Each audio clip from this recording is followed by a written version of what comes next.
Hello.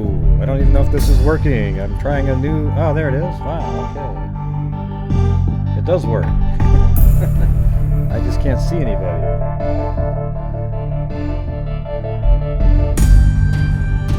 I'm not sure how you guys are typing. Well, I gotta fix that chat thing up there. Oh, there it is. Wow, okay. Whole different window. What do you guys think of the new look? You got... Now you can say which dog is up in the... I gotta fix the chat thing. Hold on a second.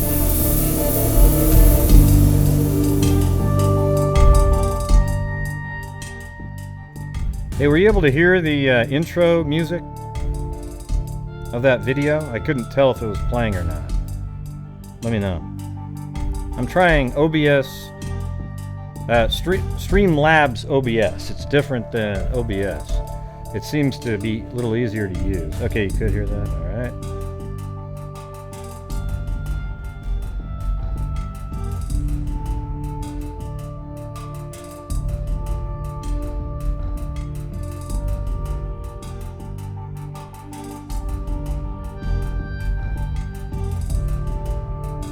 Okay, there we go.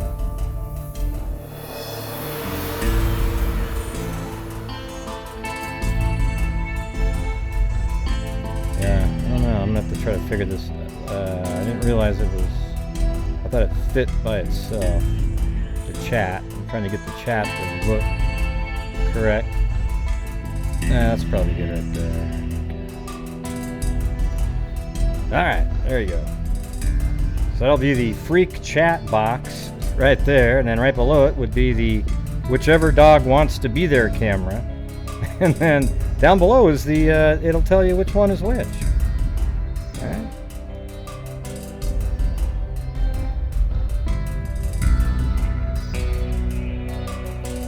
Yeah. Well, that's not really a picture of them hanging out. I made it look like that. They seem to be doing a little better, though. A little better. I'll give them that. Wow, there's 61 watching. There must be some drama going on at this point. A nice drama channel kicking into gear.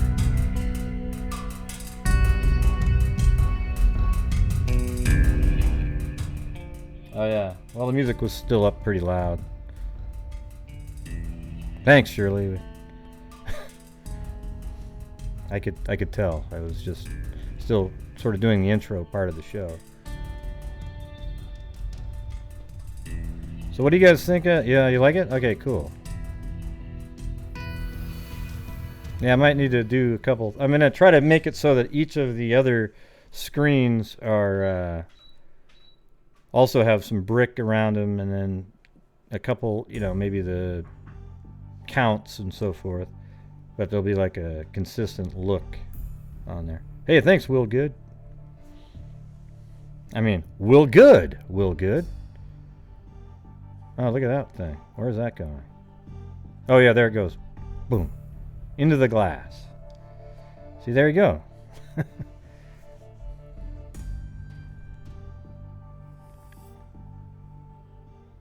Yeah, murder of what? Yeah, we've got the name. The name came out in the article. I'm not sure what you're talking about.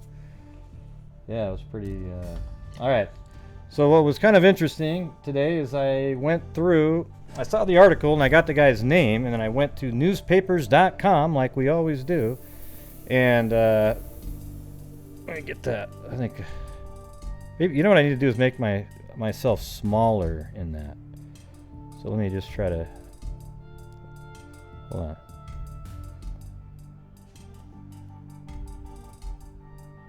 Yeah, maybe that's a little bit better. I don't know. Maybe not. I think it needs to be about like that. Well, I guess you just have to deal with my dome in the shot.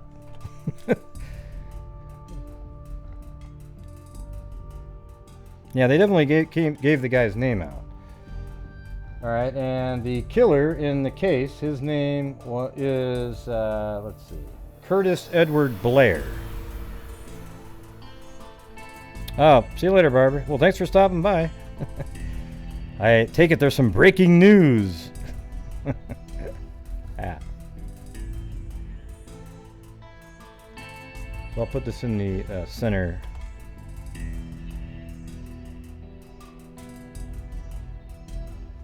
Okay.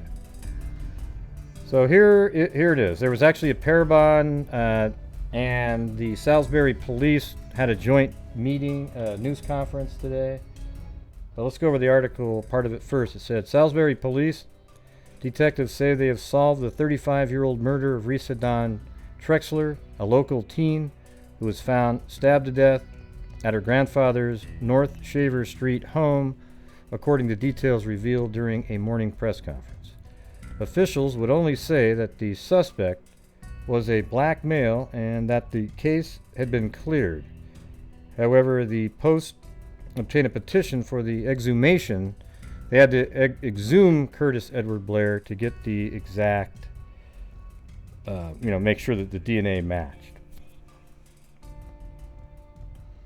Police submitted a DNA swab from a sexual assault kit that somebody actually preserved from 1984, and they were able to extract DNA and developed a male DNA profile. Police consulted with Parabon Nanolabs. Okay, but I didn't even keep reading that. As soon as I got the guy's name, I looked him up on just newspapers.com, and it's just crazy what you'd see. Let me there's one thing I forgot to put over here. It's the Streamlabs sort of. Let me move that over. It's like when you contribute, it makes the little dancing bear or whatever. I'm going to make it really small. I got to figure out where to fit this, but it's going to go right above the tip jar. It's going to be tiny though. Oh, and Blue just got picked up off his bed because he's going to get a bath. And so will Chloe right after that. Of course, you couldn't see it because I don't have that screen up, so what do you care? Anyways, I looked them up on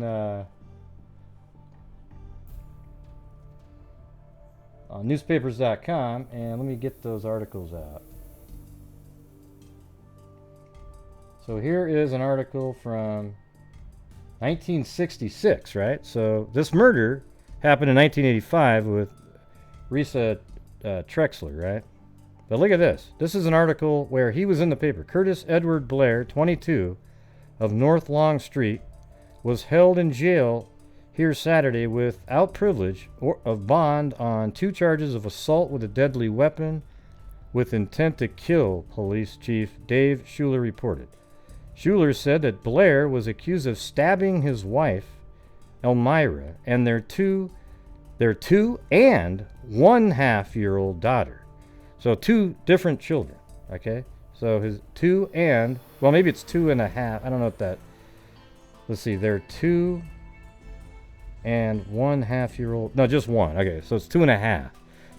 Just say 2.5, not 2 and 1/2. That sounds ridiculous. Okay, so he also stabbed his daughter too, right? And the daughter actually had a wound to the abdomen. So the child who was stabbed in the abdomen was reported in serious condition at Rowan Memorial Hospital, where she underwent surgery. Mrs. Blair, who was wounded in the leg, was treated and released at the hospital. So if you look at it, at this time, Curtis Edward Blair is 22 years old. That's 1966. So 1984 would be when Reesa was attacked.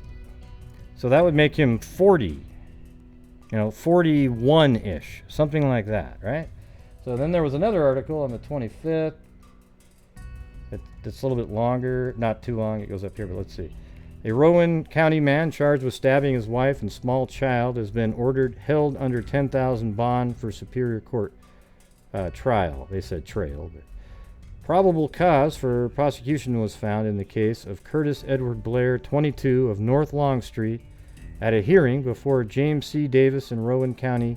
Court Judge Davis gave Blair 30 days on a charge of disorderly conduct.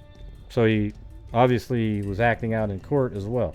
City police arrested Blair Saturday. Warrants were issued charging him with stabbing his wife Elmira and their 2 and 1/2-year-old daughter Gwendolyn with a butcher knife. The alleged incident reportedly occurred about 1:30 a.m. Saturday at the home, according to police. Officers said the child was stabbed in the abdomen and underwent surgery. Mrs. Blair was wounded in the leg. She was treated at a hospital and released. Okay, so that was it. These are other cases that happened in the town right after that. So it was interesting to see it in there, and I thought, well, that has to be the same guy. And then I looked up the North Long Street. Now look at this. So this has to be, you know, at the time when I was looking up, had to be the right person. Because there's where Reesa lived, right in this house, and this is Long Street right there. And Long Street really only goes from, I think, right here, because right there it's Old Concord Road, and then right at this street, it turns into Long Street, and it goes down like this, and then it ends right here. So it seems pretty obvious. And it said in the, I think one of the articles that the person actually, I think it's in the press conference actually, that the person worked at a Frito-Lay plant. There's one up over here, but I can imagine back in the day that one of these buildings, it said it was 2 blocks from the home, so I could imagine one of these being the Frito-Lay plant back in the day. It's in North Carolina, Salisbury, the state, or city. All right, so this is the house right here. This is the house that she was killed in. And if we go back to, here's the Salisbury Police are investigating the stabbing death of a 15-year-old Salisbury girl. This is from 1984. Girl whose nude body was found Saturday at her grandparents' home at 714 Shaver Street. Well, look at that. 714, that is her house, Shaver Street, right? So that's the house that she was killed in 1984. And apparently it's pretty weird because in none of these articles does it mention any of the other information that is in the released article today, is that many witnesses saw a black man running from her house, or running in that area, I guess. And they didn't put that out, I guess, but what's odd about it is they kept, the family was a suspect for all those years, all the people in the family. And here you have, and they even tested this guy's knife. You're buffering? Is everybody buffering, or how's everybody doing?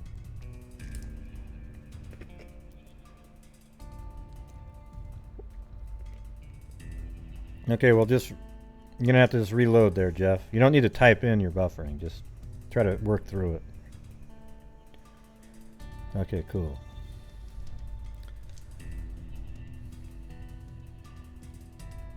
I mean, unless it's like I'm offline or something, the chat still works, even if the video's not going. All right, so you guys ready to watch the? What was kind of neat was that I tweeted the Salisbury Police Department, and I said, "Hey, do you guys have the video of the press conference?" And then 30 minutes later, they said, "Hey, thank you. Yeah, here it is." And they were really gracious and said, "Hey, here you go. Here's the video link."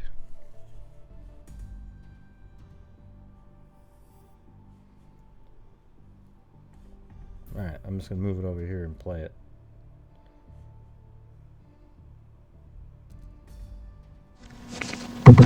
Okay, we'll get started. And look at that, there's CC Moore in the upper left right there. You know, the one that Greeno interviewed? Yeah. So she's right up there in the upper left-hand corner, and it's weird because she's on camera the whole time, and it's sometimes you wonder, like she's reading text messages, having a drink. I don't think she realized that the whole thing was being filmed like that. Okay. Thank you everyone for being here. I'll introduce myself. I'm Jerry Stokes, Chief of Police here at the Salisbury Police Department. Forgive my voice, trying to lose that. What I'll do is kind of give us a quick introduction and overview of what we'll be talking about today, and then we'll have others come forward and provide you more information. There is a list of speakers and their titles available, and press contact information available at the rear table. Let me first say that... Are you getting an echo? Are you? Let me see. We certainly appreciate North Carolina Attorney General Josh Stein being here today with us.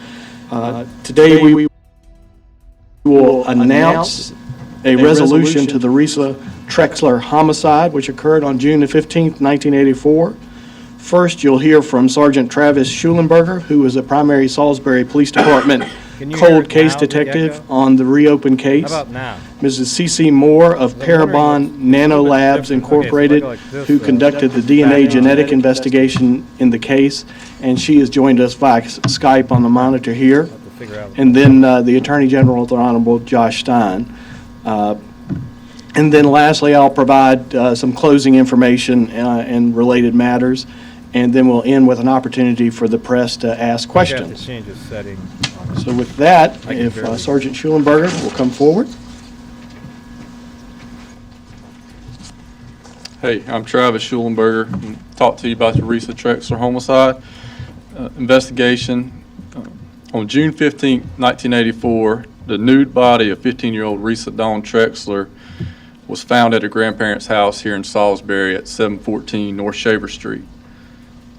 Reesa's grandparents left the home separately. After being gone about an hour, her grandfather returned home to find Reesa deceased on the floor of a spare bedroom in the home. Reesa had been stabbed numerous times. The North Carolina State Bureau of Investigation lab report confirmed semen was found in blood on Reesa's body. Semen was also found in Reesa's body at autopsy in the vaginal smear. The autopsy revealed multiple stab wounds on Reesa's body, the most significant of which actually severed Reesa's spinal cord. Lab results confirmed that an African American hair was found on Reesa's body at the crime scene. I'll have to figure it out later. Approximately 9 witnesses reported seeing a black male in the area. Of the witnesses, 5 reported seeing a black male running. Descriptions and directions of travel were not consistent, and some of the witnesses' information can you make out what he's changed saying, even if he's during the early stages of the investigation. Multiple persons of interest were investigated for various reasons during that early stage of the investigation. Yeah, don't worry about it. I'm going to leave it up. Sorry. In early 2018, Jody Trexler, Reesa's sister, went on the Dr. Phil show to speak publicly about the case and what she had experienced in the years following her sister's murder. This sparked new interest in the case within the community and the police department. Salisbury Police detectives and the State Bureau of Investigation conducted interviews, reviewed evidence, collected DNA samples, and worked with crime labs in an attempt to solve Reesa's murder. In June of 2018, investigators submitted the remainder of the vaginal swab from Reesa's body to the North Carolina State Crime Lab for analysis. It's just a setting. A male DNA profile was obtained from a sperm fraction of the vaginal swab from Reesa's body. In March of 2019, investigators sent a DNA extract obtained from the sperm fraction, which came from the State Crime Lab, to Parabon Labs for further DNA analysis. That's funny. On April 8, 2019, a Parabon snapshot genetic genealogy report provided a name based on the submitted DNA sample. The person identified by Parabon was a black male who was in his 40s at the time Reesa was murdered. Yeah, so that's the same guy. The person identified by Parabon had lived in Rowan County and had been employed by a business located in the general area of the crime scene. The person identified by Parabon had a criminal history that included assault with a deadly weapon and had subsequently served an active sentence for that conviction. The person identified by Parabon is now deceased.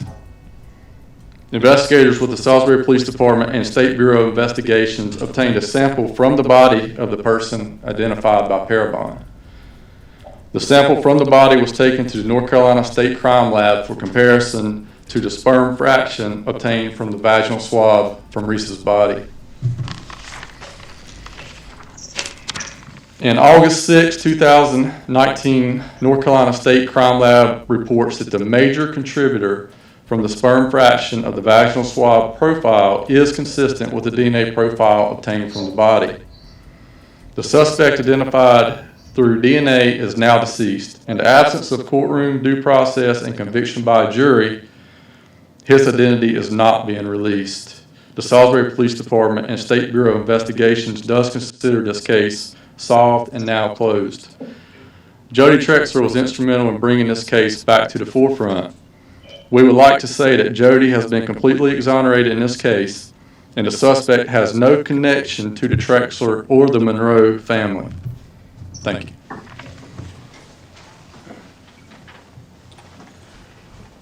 We'll now hear from Mrs. C.C. Moore, who is with Parabon Labs, and she's on the Skype, and she will go over the process that she used to assist us in identifying the suspect in this case. Good morning. First, I'd like to send our condolences from Parabon to the family members and friends. And I wanted to thank the Salisbury Police Department for trusting us to work on this case. The process that we use to analyze the crime scene DNA is called SNP genotyping, and it is a much more advanced technology than had been used previously in law enforcement cases. We were able to look at a much larger portion of the genetic code, and from that we can predict distant cousins. And so once we have the crime scene DNA analyzed, we upload it to a public database called GEDmatch. And I'd like to thank the owners of GEDmatch and also all the people that have contributed their DNA files to GEDmatch in order to help us bring answers to families and communities in these cases. This is the 80th case that Parabon's genetic genealogy team has helped to identify the contributor of the DNA from the crime scene. And so this is a revolutionary type of analysis. And once that DNA is uploaded, the DNA file is uploaded to GEDmatch, it's compared to the other participants. How's the echoing going now? Because I just turned off one of the sources. I just noticed that, I mean, there was two going at the same time, and I think that's where the echo was. Can you hear the echoing still on the... I know her voice sounds a little bit weird like that, but can you hear it? Well, let me play it again. Let me move back. I'll put it back where we are, but let's just play this. Report provided a name. You know what? I recorded it that way too. Okay, so you had like two different echoes, because I remember I actually recorded this video. I wonder if I can go to... here, let's try this. Hold on. Let's do it a different way.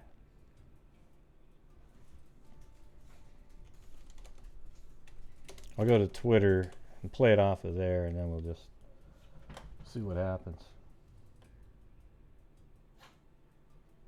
There it is. Okay, we'll get started.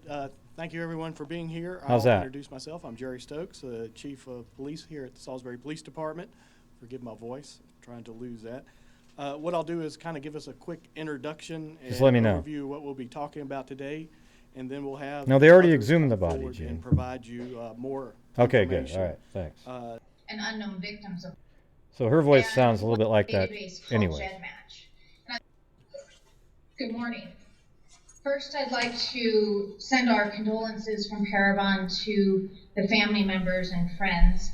And I wanted to thank the Salisbury Police Department for trusting us to work on this case. The process that we use to analyze the crime scene DNA is called SNP genotyping, and it is a much more advanced technology than had been used previously in law enforcement cases. We were able to look at a much larger portion of the genetic code, and from that we can predict distant cousins. And so once we have the crime scene DNA analyzed, we upload it to a public database called GEDmatch. And I'd like to thank the owners of GEDmatch and also all the people that have contributed their DNA files to GEDmatch in order to help us bring answers to families and communities in these cases. This is the 80th case that Parabon's genetic genealogy team has helped to identify the contributor of the DNA from the crime scene. And so this is a revolutionary type of analysis. And once that DNA is uploaded, the DNA file is uploaded to GEDmatch. We said the name of the barbarian, Robin.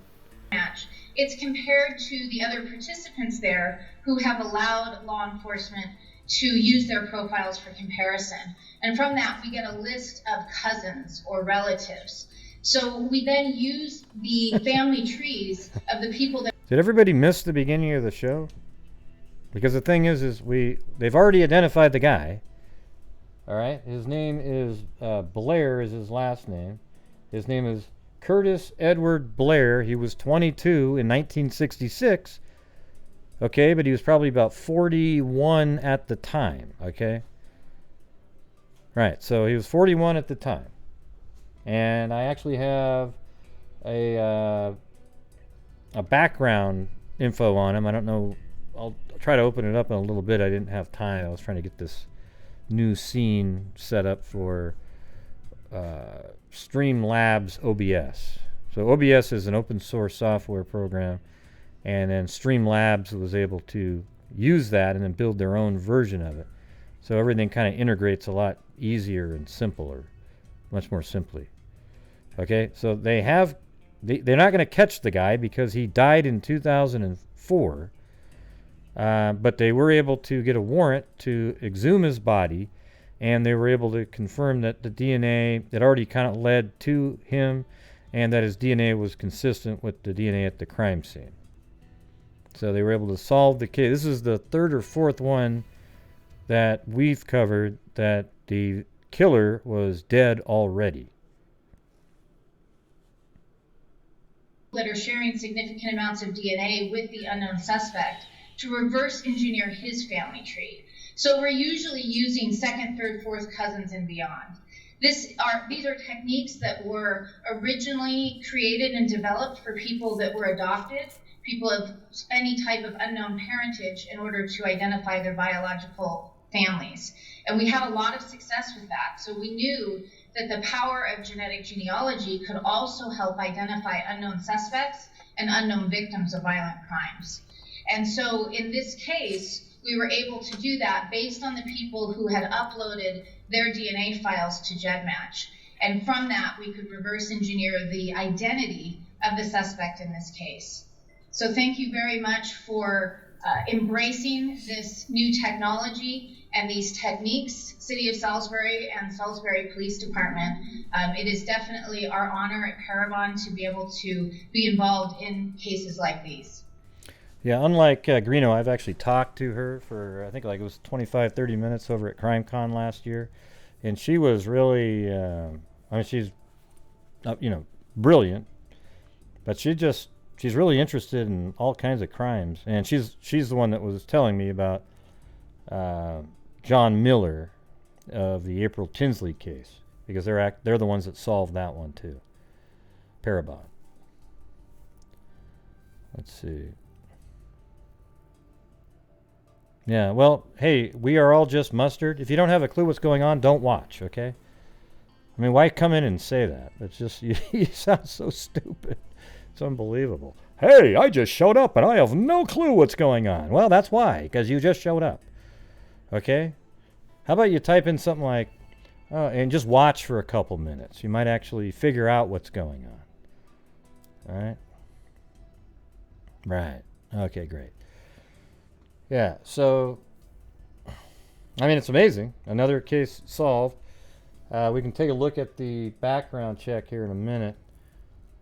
But, again, when you look at the Google Earth image right here, he lived on this street right there, which is literally right next to the home where Reesa lived. See that? It's perfect.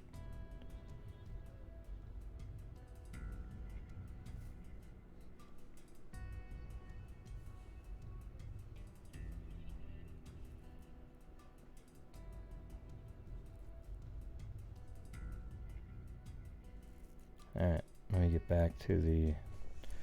Yeah, I'm trying to figure out what's going on, too. I was looking at... This is totally unrelated, but with the new changes YouTube are making, I think what they're really focusing in on are people who are making videos for kids, but they're not really for kids. My videos are for adults. All right, I don't think YouTube's really looking at. You know, I have it marked too for adult. It's adult content. I mean, I don't think 10-year-old kids should be watching shows. I mean, they can fake an account and all that kind of stuff, but the warning's out there, right? It makes me kind of nervous though, because apparently on the 1st of December, YouTube's just gonna go, bink, and remove thousands of accounts and videos and everything. Because they got, I think, something like $172 million fine. Yeah, but I think it is people that are creating content for kids that cross over a line of some sort. I don't do that. So I'm hoping I'm not one of those people that they're referring to.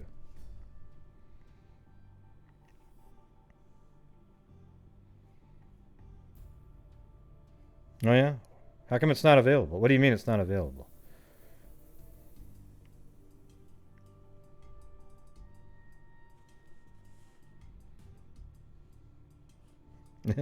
Is that true? Can anybody else not see the super chat?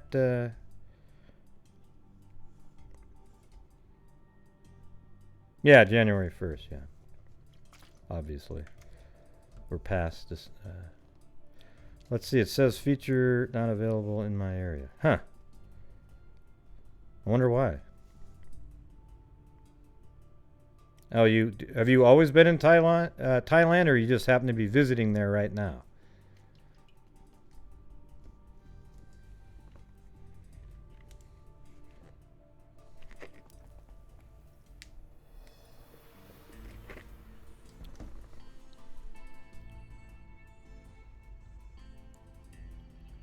Hey, look at that, there's Kathleen Canick, man. We need to get Richard the Mechanic Canick in here.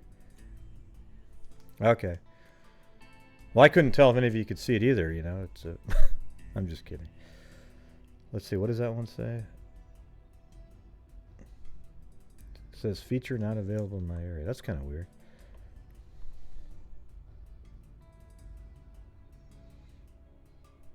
Yeah, well, YouTube just totally... I don't know, man. I hope they don't just... They are a private company, and they don't... It's not like a government facility.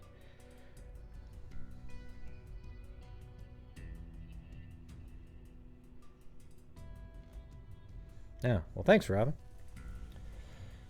All right.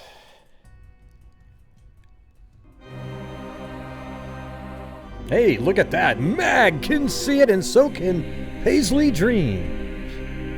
Oh, and you got the dance. I can see it. Good. Grinning face. Let me see what it looks like on the other screen. On the other one. All right, here's back to this screen again. Let's see. Because there was another. Oh, there it is. Oh, it's really small, but I did fit it in there. Paisley Dreams. $1.49 through Super Chat. Yeah, Mag's usually the one bailing me out of prison. But do you guys like the new? Is it too cluttered? Or I mean, I think it's okay. Everything, it gives you a lot of different places to look. You got chat up here. Oh, what's this say right there? Is that a... Yeah, someone... Okay, yeah. So the chat's up here, and you can see that later too. This is actually, I should call it like doggy cam, because it's going to be either one of these. Although I think Blue's got his spot back, so I might, I don't want to take him out. Look at he's got that blown out portion on his back there. Might have to fix that. Let's see. When you're in Streamlabs, you have, well, you can't see it right now, but.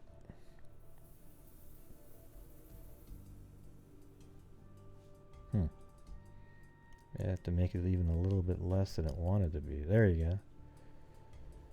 All right. There you go. No more blown out spot on Blue's back.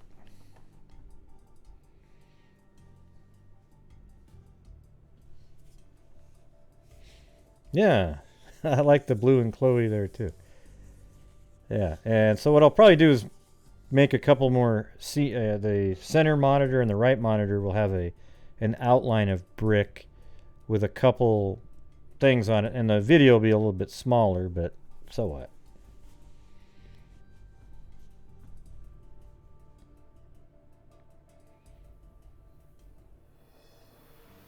Yeah, it's a little bit small.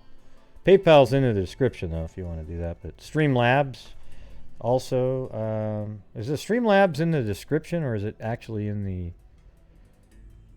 I can't remember how that worked.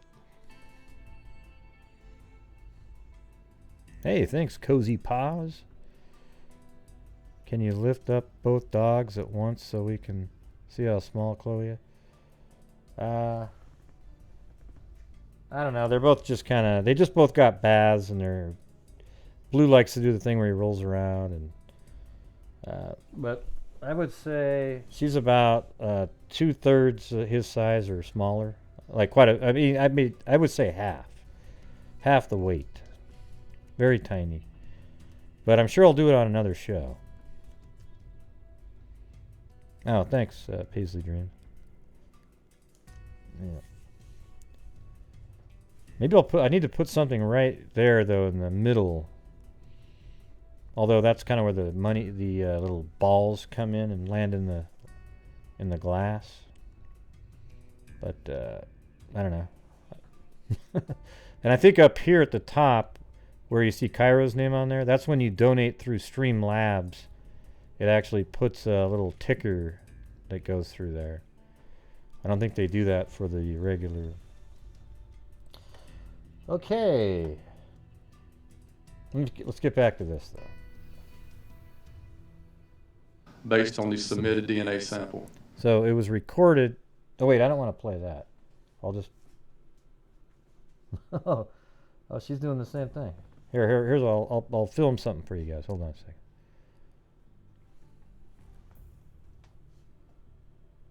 So we've got them towels on the floor so that they can look at that.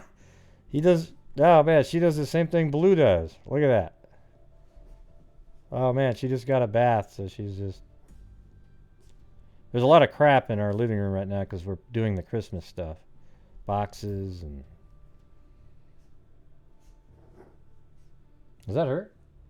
She just growl like that? Oh God, that's the first time I heard her make any sound other than. Yep, and there's Blue, who had just got done doing that exact same thing. I think he was actually thinking that was fun to watch.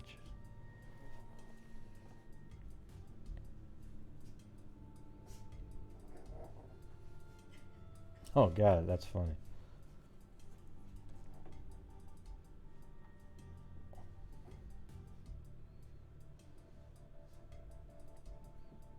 Looks like a little rat. Looks like a cat right there. Do you see that? Wouldn't want that. Gray, you're so mean. Yeah.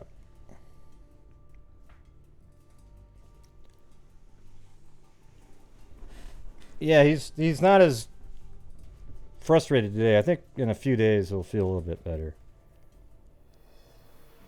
Blue's just kind of I don't know. She'll walk right by him and he'll kind of go the other way. Yeah.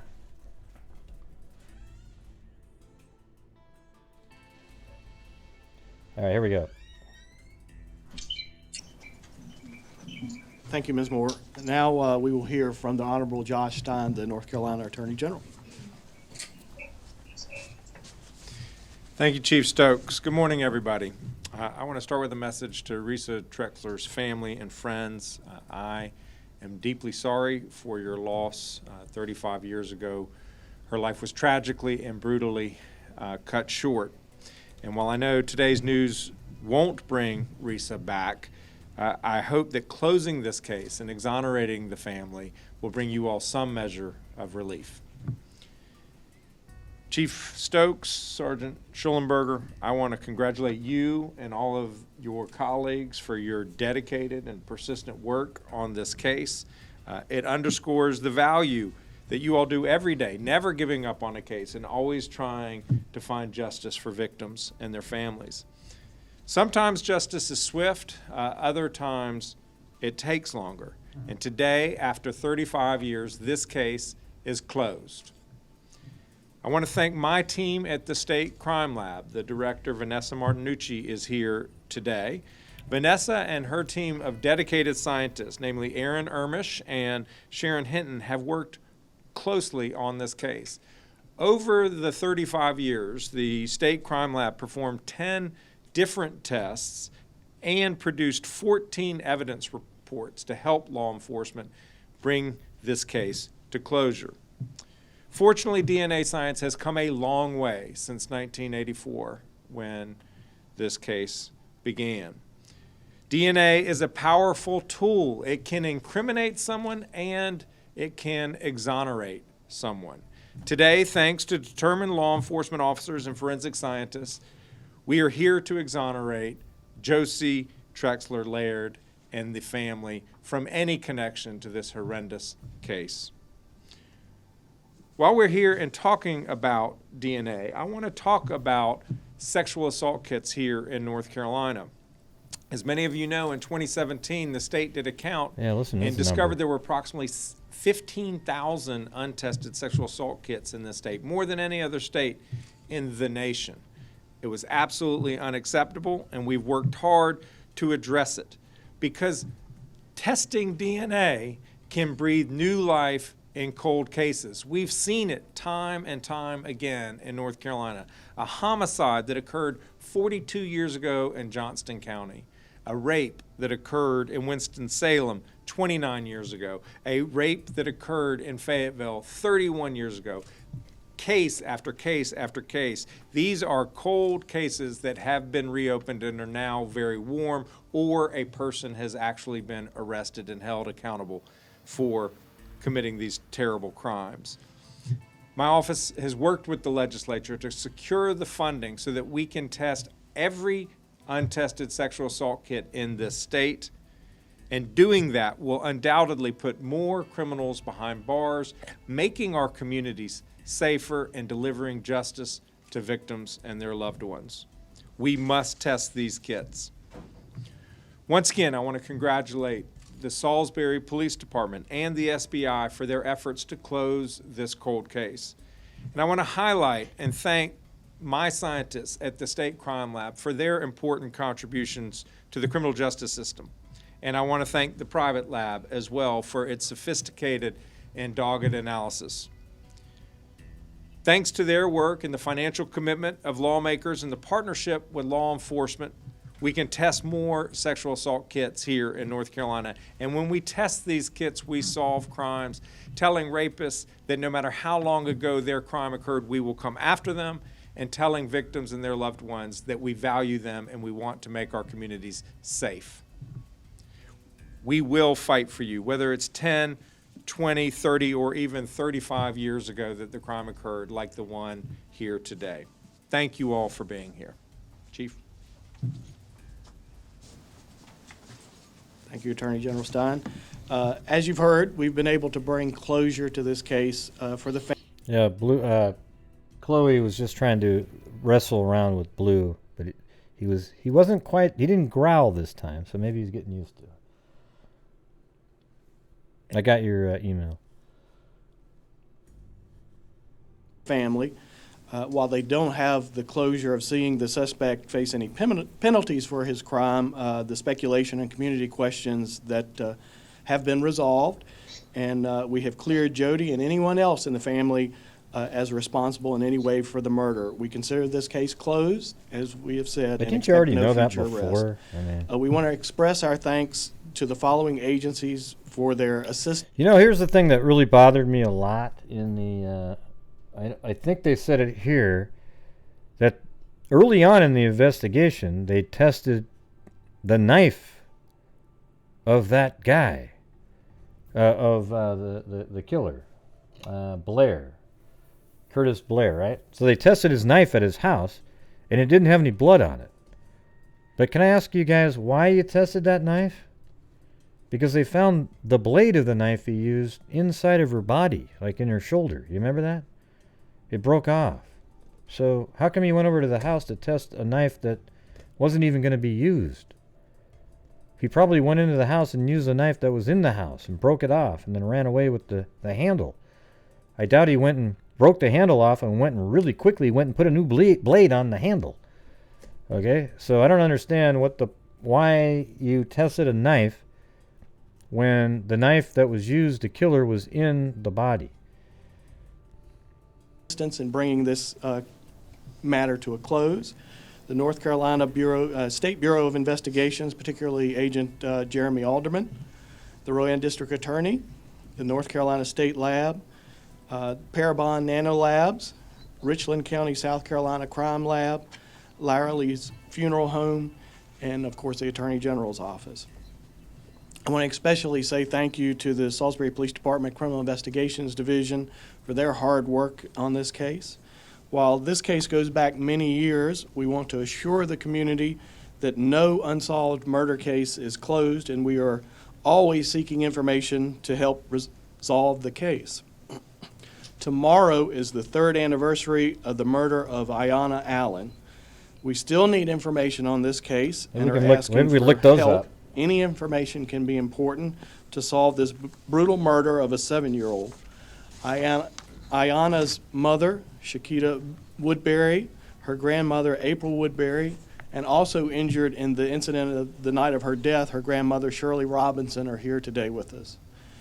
We also have Mrs. Shirley Greer, whose son, Matt Greer, was a victim in 2002, along with his roommate, Walter Frank Long, both Catawba College students killed at the Lakewood Apartments. It is particularly fitting that we are observing Survivors of Homicide Victims Awareness Month. The survivors are the ones in our community that are left to deal with these tragic deaths. Please bring them closure and let us know information that you might have. We are holding a candlelight vigil this Thursday, December 5th at 6 p.m. at the Rowan Courthouse to remember those survivors. I'm pleased to say that Salisbury is seeing decreases in crime in the past year or better, and it's because of that reduction that we have detectives that can devote time to these cold cases. We have developed a website to provide a case summary and a means to contact us should anyone have information that could reinvigorate the case, such as reinvigorated the Trexler case. We cannot be effective without our community's help. Please get in touch with us. Your information may be the little bit that we need to make the case and place charges. We have a number of ways to reach out to us. You can call us directly or call the Salisbury Rowan Crime Stoppers. Tips may be submitted online to Crime Stoppers. You can reach us on social media via instant message on Facebook or via our Nixle app. We have ways that greater information about how to contact us for the press at the back.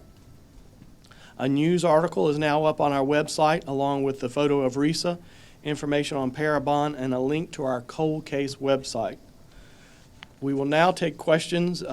If you have a question for a specific person, they'll step up, but please proceed with your questions. I have a question for Sergeant Schulenberg. As far as I know, you were working on this case for quite a while. What is the feeling? We know, I guess, the relief that the family is feeling. I want to know about the relief that you're feeling in working this and coming to a conclusion that allows you to present this information today. We're real happy to be able to clear this case up. A long time ago when I started working here, I think 2007, I became a detective. We always heard about this case, and I know the SBI, Salisbury Police, and a lot of folks have worked on it over the years. And the technology wouldn't have been possible without the technology. And I'll take this moment to say it wouldn't have been possible without the guys that worked the crime scene in 1984. They did an outstanding job not knowing had any idea what we'd be able to do today, and they preserved evidence and collected evidence that made today possible. So I don't want it to go without saying. I mean, I guess maybe there was Sergeant Jim another Hurley was type of knife used. sergeant We over don't know, CID I at the guess. time here at Salisbury. He worked with State Bureau of Investigations, who started at the crime scene. Maybe there was a good reason. And those guys made all this possible. And the family's gone through a lot over the years, and law enforcement, the family. It makes it just so much worse, It's like she's just at her house. Her grandfather just left to go to the supermarket, and then her grandmother went to a salon or something like that.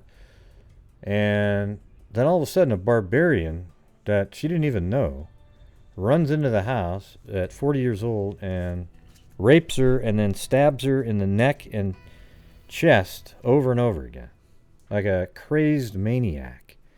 And then 20 years prior to that, he had tried to kill his wife and daughter. That there is some closure. Like we said earlier, nothing's going to bring Reesa back, but we have some closure to the case now. So it's accurate to say that after a renewed interest in this case, more attention, resubmitted evidence because of new technology? We resubmitted evidence to the state lab that was available from, like I said, the crime scene, the initial crime scene, and through the state lab, their work in getting a DNA profile, we were able to work with Parabon, the new technology, to take it another step, but take another direction to, I don't know. to identify They said the that they couldn't suspect, find and blood on it. Why went back if it was to- just a to the ploy, state they wouldn't have lab who mentioned was that. able to confirm our findings. So it was a team effort of a lot of investigators, a lot of agencies, labs, and as the chief kind of alluded to earlier. Here's what I think happened. They came on the scene and they see that she's stabbed to death. And then witnesses said they saw a black man running very fast from the area. So they probably looked to see if there was anybody in that area that had committed assaults using a knife or anything like that. And they were able to say, wow, look at this. We've got this Curtis character who lived just right up the street, and he had tried to kill his wife and kid with a knife. So then they go over to his house and they look for a knife in there, and they tested it, and there's no blood on it. But he could have, so they did find him early, it sounds like, but they just had no evidence on it whatsoever. Because at the time, DNA wasn't really a thing. It was out there, apparently, but it wasn't really, nobody in the public thought about it at all. So there was DNA that they collected from inside of her, and then eventually that led to this day. I mean, since 2016, the last 3 years, all of this new technology's come out that's absolutely has all the rapists. Here's what I love about Parabon and DNA Doe Project, all of them, is that all these rapists from the 80s and maybe early 90s, all of them are shaking in their boots. They're literally just going, God, when's my time coming? Man, I did the same thing, blah, blah, blah, blah, blah. And they're going to get arrested. Because they weren't careful at the time with their semen. That didn't exist as something that they should be even aware of. And here's the thing is, John Miller, the April Tinsley killer, it was 2004 when he was leaving the notes on the bikes, if I remember the exact, I think it was 2004. He was leaving notes on the bikes with used condoms. Now, 2004, everybody knew about DNA. Okay, but he knew that he wasn't in the system, so he didn't care at all again. His DNA was not in the system. But what he didn't count on was this new DNA forensic genealogy stuff coming out, which led right to him and his brother. Then they clandestinely collected a sample of DNA, and it turned out they were able to absolutely pinpoint it. I mean, he left his freaking absolute DNA right in those condoms, okay? You know, this just goes to show that with some time and you know, and funds, we can do these things these days. So that's what kind of happened between 2018 and 2019, was going back and forth. Correct. Lab work, and a lot of folks behind the scenes work really hard to make this happen. Thank you. Other questions? Yeah, she gave it on the Dr. Phil show, right, Jules? I'm not sure if I mentioned it or not, but I want to also special thank you to Lyerly's Funeral Home. Mr. Lyerly is here today, and they were invaluable in assisting us as well with this case and being able to recover the DNA from the suspect. Chief, do you or any of the other speakers know, this is 35 years, are there older cases we've had locally or in North Carolina that were older than that were solved with DNA technology? I can speak to that. There was a case in Johnston County earlier this year of a woman and her child she was sexually assaulted, and both were brutally murdered 42 years ago. And through very dogged police work, just like we've seen here with the Salisbury Police Department, the Johnston County Sheriff fought hard to keep that case alive. We tested that evidence time and time again, and finally, to the earlier question's point, the technology does get better. And as we get more sophisticated, we can take a partial, what was a partial DNA sample or profile 15 years ago can now be a full sample. And then we can match it on the CODIS database where it's much broader than it used to be, and we were able to solve that case. I know you had mentioned that in your earlier remarks. And again, I guess it shows the importance of preservation of the crime scene and collecting evidence at the time, even if you don't know when that may lead to the conclusion. Yes, to the sergeant's point, the officers had no idea how powerful DNA would be 35 years from the time of that crime. But they were thorough, and they collected all the evidence they possibly could. I mean, we did have DNA in 1984. It was just very rudimentary. And now so we are all beneficiaries of it. As I said in my remarks, DNA is an incredibly powerful tool because it can incriminate somebody and it can exonerate somebody. And we've seen both of those things happen in this case today, and that's why it's a good day.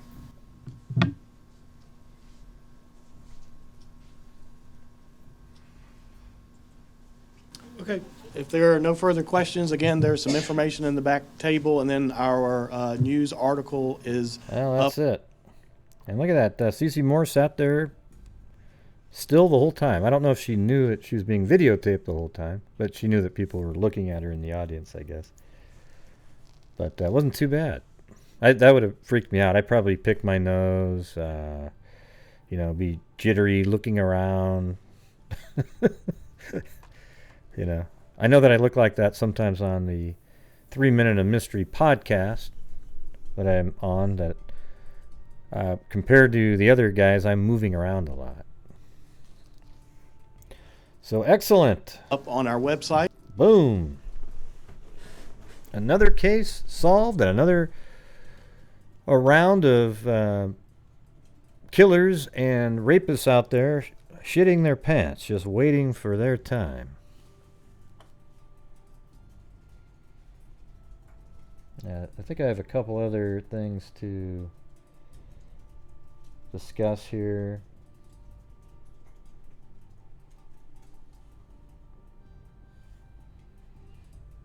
All right, here's a story out of Los Angeles.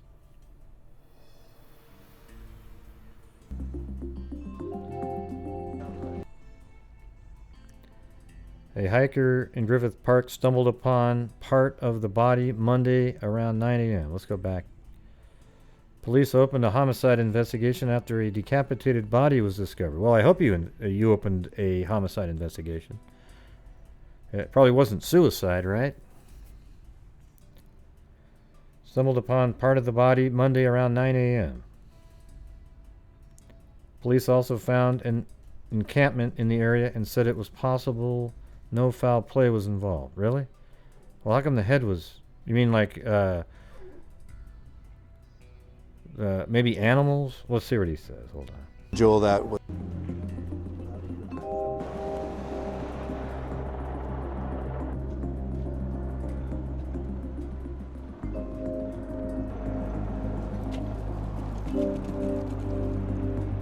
We're not in the belief that there was a crime that occurred, that it may have been just an individual that was staying up in the park. Again, there's a lot of rains that happened in the area, so you know, we're working through two separate scenes, where the body was discovered and where the head was located. Mm-hmm. And so how did his head get separated from the body? Just sort of decomposition, and then it... I mean, maybe it's old. They're not really describing the age of it. Let's see. A hiker stumbled across part of a decapitated body near the intersection of Griffith Park and Camp Road around... Is this in California? Where is this located?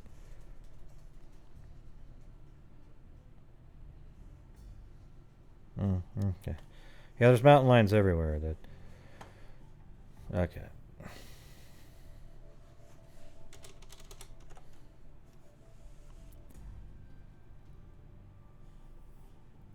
Oh, man.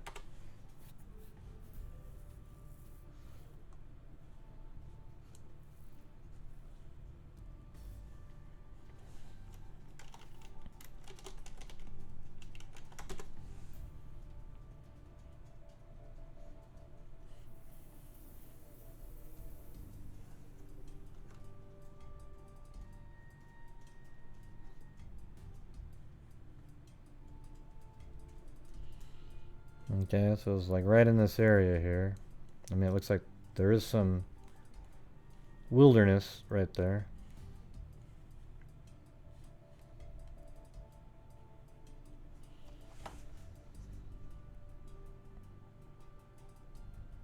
The hell was that? Yeah, that looked just like exactly where they were talking a second ago.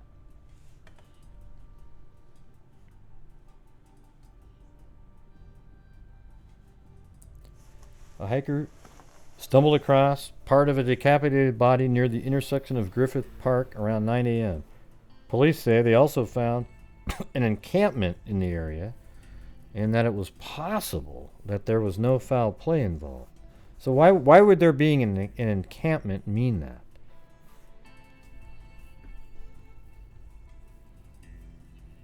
Police say they also found an encampment in the area that it was possible that there was no foul play involved. An officer speculated that a homeless person may have died and been dismembered by an animal. Okay. That's why I was thinking maybe coyotes or something, but I mean, how long? I mean, was he completely decomposed? Was it just a head, like a skull? We were not in the belief that there was a crime. It may have been just an individual that was staying up in the park. Officers said they were investigating at two different scenes, one where the body was discovered and one where the head was discovered, and that recent rains had impacted their search for evidence.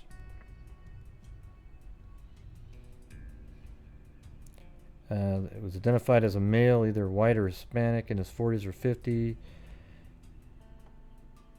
He was only dead for 2 or 3 days. I don't know, man. I just... It doesn't sound like a coyote ripping somebody's head off. It's a little bit weird to me. 3 days. Yeah, that was totally different, though, Alicia. We covered that one. It's a skull, and it was brought back to a house. That doesn't sound right. 2 or 3 days. That means it's hardly even decomposed, and all of a sudden an animal, like a coyote or something, rips the head off and moves it somewhere else. I don't know. I'll have to wait for some more information. All right, you know, you keep focusing in on the mountain lion, mountain lion, mountain lion. Doesn't make sense to me at all. Mountain lions are really rare. They don't just show up all the time. So it's possible mountain lion, but it seems more likely some other way to me.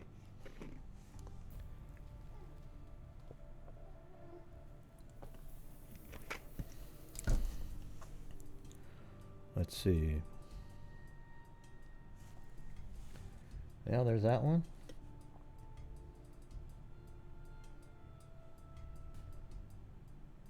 Oh, and by the way, in the case of Anaya Blanchard, they're going to go for the death penalty. Thank you. Yeah, that guy, if anybody deserves the death penalty, that's the guy. And they've got him dead to rights. This is one of those cases that I'm talking about where it's not like, wow, you know, it's just speculation, everybody. You know, but there wasn't really any proof. No, you got him on videotape here. You've got the blood in the car. It's just everything. He's toast.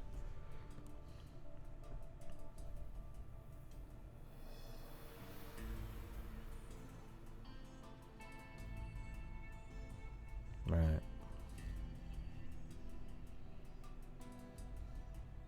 Yeah, I mean, it could be a mountain lion. You don't really see that too often.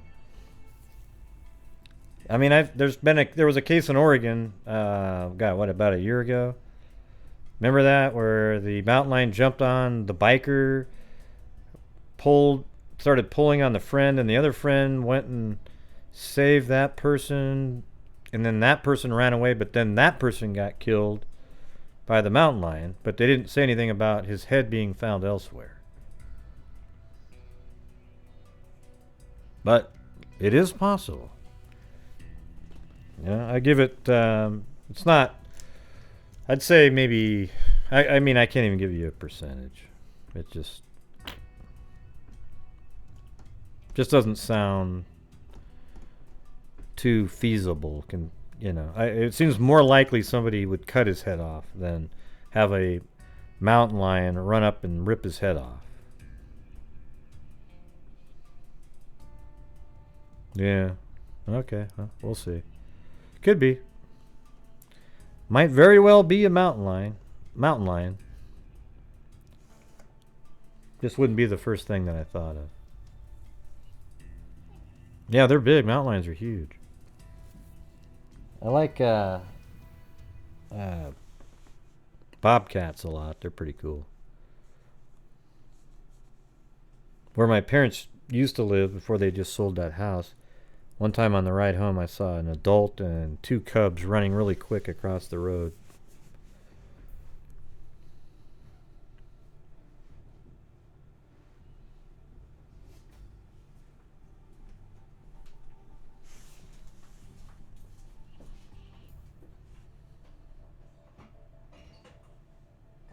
Yeah, so definitely going for the death penalty there.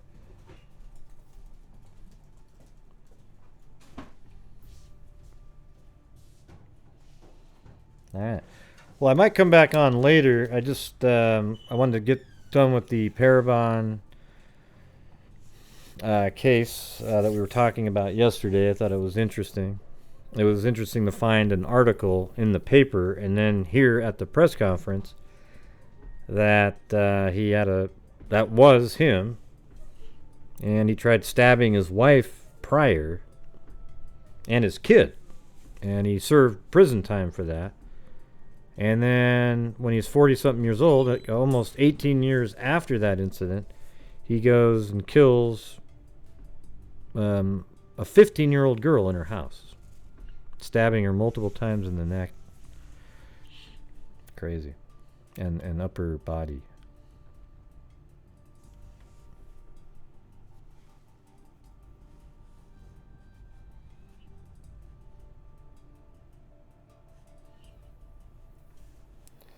All right. Well, I'm going to try to figure out how to end the show with the but I might come back on later.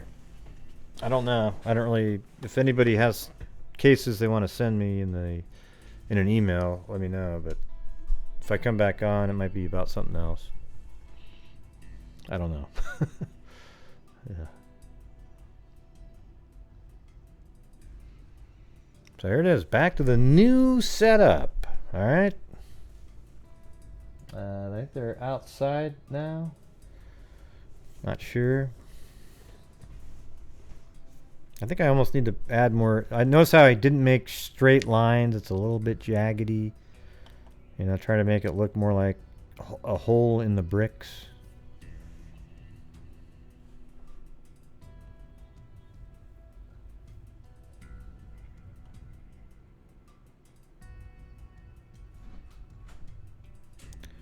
Yep, a cougar can bring down it. But as soon as they figure out it's a human, they don't just keep eating him. That's the thing. I think they realize, wow, this isn't really something I eat. I don't know. Maybe they eat humans sometimes.